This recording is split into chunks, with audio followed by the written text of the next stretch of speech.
K5 TV, bienvenue dans votre édition du soir. Tout de suite les titres. Démarrons avec la femme violentée à Sacré-Cœur, l'affaire à la barre aujourd'hui. En politique, bientôt un rapport accablant sur la distribution de l'aide alimentaire et l'achat de matériels médicaux. Hôpital Le Dantec, le personnel du CTE sursoit son sitting de ce vendredi.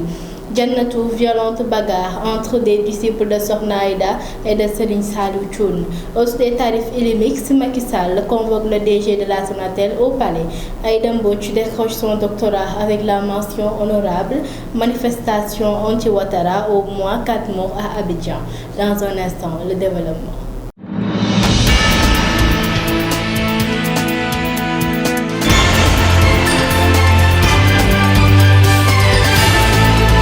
Commençons avec la femme violentée après le renvoi de la première audience retenue le 6 août dernier en raison des nouvelles auditions de témoins. Le procès des bourreaux de FN se tient aujourd'hui en correctionnel. Selon l'AS qui donne l'information dans sa livraison de ce vendredi, la police avait arrêté les auteurs de violences inouïes exercées sur cette jeune cadre de l'administration sénégalaise. Pour rappel, les prévenus sont poursuivis pour collecte et diffusion de données à caractère personnel, attentat à la pudeur. En politique, l'annonce du coordonnateur du Forum civil, Birahim Seck, un rapport sur la distribution de l'aide alimentaire sera bientôt publié. Selon lui, des zones d'ombre existent et il est important que les citoyens sachent la vérité. Birahim Seck d'insister sur la RFM. Vous verrez qu'il y a énormément de choses qui ne sont pas du tout en règle.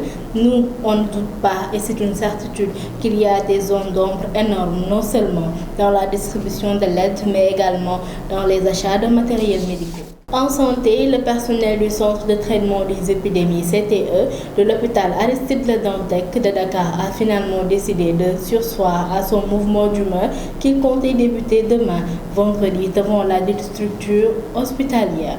En effet, après avoir rencontré le directeur général, ces travailleurs sont revenus à de meilleurs sentiments.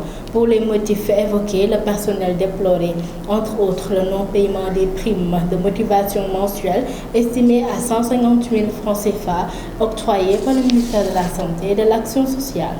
Maintenant, allons au ministère de la Santé et de l'Action sociale pour avoir les résultats de ce jour liés au coronavirus. Écoutons le docteur Mamadou Ndiaye pour plus de détails. Je m'en vais vous faire la lecture du communiqué 166 du ministère de la Santé et de l'Action sociale de ce vendredi 14 août 2020. Nous avons reçu les résultats des examens virologiques ci-après.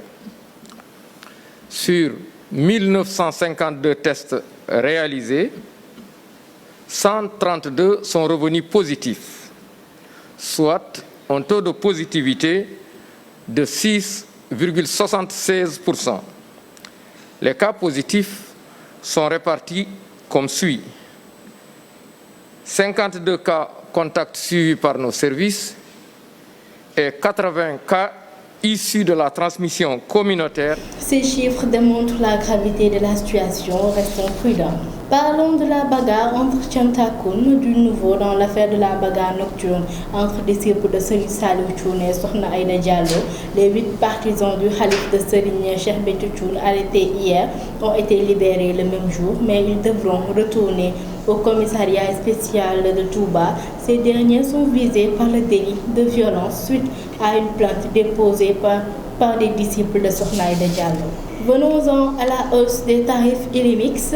Elle atterrit au palais. Le chef de l'État a convoqué hier le directeur de la Sonatel, Sékou Dramé, au menu des discussions. L'entêtement du premier opérateur de téléphone à vouloir augmenter ses tarifs Illimix malgré les injonctions de l'ARTP. Monsieur le Président Macky Sall aurait craché ses 4 vérités au DG de la Sonatel, qualifiant la hausse d'inacceptable, surtout en cette période de pandémie de la COVID-19.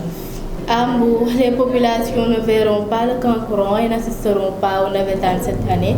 Hier, le préfet Mokhtar Tine a annoncé l'interdiction de Kankourang et l'annulation des matchs de Navétane cette année, ce pour éviter les rassemblements en cette période marquée par la montée fulgurante des morts et des cas communautaires dus à la COVID-19. Terminons avec les manifestations d'hier en Côte d'Ivoire pour dire niet au troisième mandat du président Ouattara. Ces manifestations ont coûté la vie à 4 Ivoiriens. Chers internautes de la 5 TV, nous voici à la fin de cette édition. À la présentation Issa Diop, à la réalisation Adama Yarafal. Passez une excellente fin de soirée.